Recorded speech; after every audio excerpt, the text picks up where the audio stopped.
Hi everyone, how's it going? Welcome to Quick Learn, and for today's video, I'll be showing you how you can customize your text or fonts in your Shopify store. Now without further ado, let's get started. First, head on to your computer browser and go to the Shopify website, that is www.shopify.com.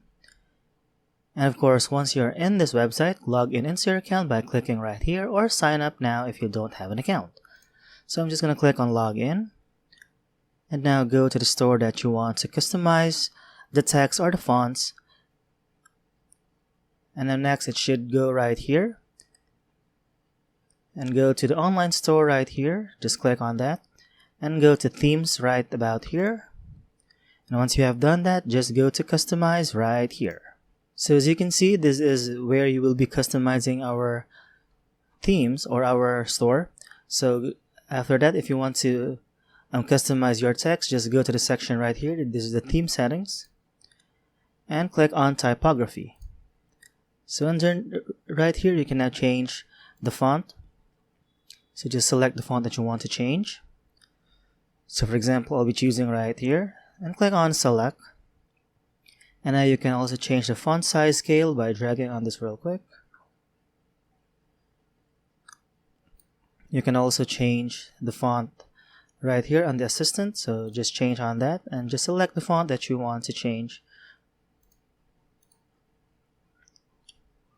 And now on the layouts, you can also change the layout style right here on the vertical space right there. You can also change the horizontal space and the vertical space, and the buttons you can actually edit the opacity and some horizontal offset right here and some vertical offset and a little bit of blur.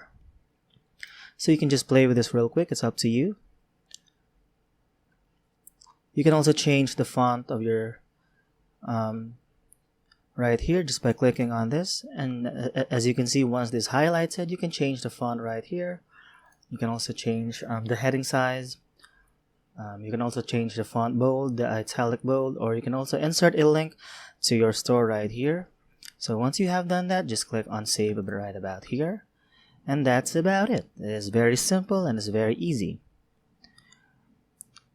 So if you have a question, just type in the comment section and I'll try to answer it as much as I can. And with that being said, that's it for this video, and I hope you find this helpful. And if you do, please give this video a like, subscribe to this channel, and of course click on that notification bell to be notified for future videos. Bye!